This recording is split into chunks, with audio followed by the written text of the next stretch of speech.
भारत और श्रीलंका के बीच इस महीने के अंत में शुरू होने वाली टी20 और वनडे सीरीज भारतीय क्रिकेट के नए अध्याय की शुरुआत करेगी। नए मुख्य कोच गौतम गंभीर के मार्गदर्शन में टीम और अधिक उपलब्धियां हासिल करने के मिशन पर उतरेगी। हालांकि इस सीरीज के लिए भारत की टी20 टीम में कई बड़े बदलाव हुए हैं। टी20 विश्व कप 2024 की जीत के बाद और रोहित शर्मा के प्रारूप से संन्यास लेने के बाद यह माना जा रहा था कि नामित उप कप्तान हार्दिक पांड्या को कप्तान के रूप में पदोन्नत किया जाएगा। हालांकि ऐसा नहीं हुआ। चयनकर्ताओं ने चौंकाने वाला फैसला लेते हुए सूर्या को कप्तान बनाया है। अब इस बारे में काफी चर्चा हो रही है कि हार्दिक को कप्तान क्यों नहीं बनाया गया।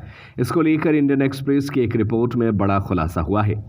रिपोर्ट में दावा किया गया है कि खिलाड़ियों के मन में हार्दिक को लेकर असहजता की भावना ने सूर्य कुमार को कप्तान बनाने में मदद की। हार्दिक को उप कप्तान तक नहीं रखा गया है। शुभमन गिल वनडे और टी20 दोनों सीरीज में उप कप्तान होंगे। ऐसा माना जा रहा है कि पांड्या की फिटनेस काफी हद तक कप्तानी से हटाने के पीछे के कारण हो सकती है।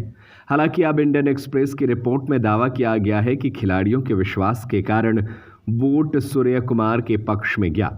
रिपोर्ट में दावा किया गया है कि बीसीसीआई को जो फीडबैक मिला वह यह है कि खिलाड़ियों ने पांड्या की तुलना में यादव पर अधिक भरोसा किया और उनके अंदर खेलने को लेकर सहज थे। रिपोर्ट में दावा किया गया है कि 2 दिनों में कई घंटों तक चली चयन बैठक किसी भी अन्य बैठक के विपरीत थी, क्योंकि गर्म बहस और विचारों में मतभेद थे। उन खिलाड़ियों को कॉल किए गए जो चयनकर्ताओं के दीर्घकालिक योजनाओं में शामिल थे। रिपोर्ट में आगे दावा किया गया है कि सूर्य कुमार यादव के मानव प्रबंधन कौशल ने बीसीसीआई चयनकर्ताओं को प्रभावित किया।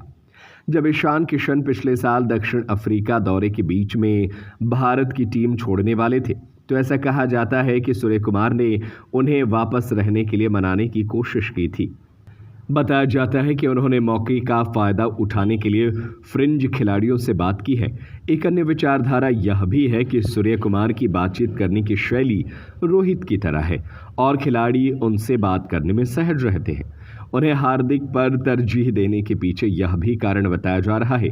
रिपोर्ट में यह भी कहा गया है कि दक्षिण अफ्रीका के खिलाफ फाइनल में ऐतिहासिक अंतिम ओवर फेंकने वाली टी20 विश्व कप विजेता टीम के उपकप्तान हार्दिक को अगरकर और गंभीर ने मंगलवार को अपने फैसले के बारे में सूचित किया था। हार्दिक अपनी चोट से पहले पिछले 50 ओवर के विश्व कप में उपकप्तान भी थे। हालांकि अब शुभमन गिल को दोनों प्रारूपों में उपकप्तान नियुक्त किया गया है, जिससे यह स्पष्ट हो गया है कि चयन समिति और गंभीर नेतृत्व विकल्प के रूप में हार्दिक के आगे के बारे में सोचना चाहता है।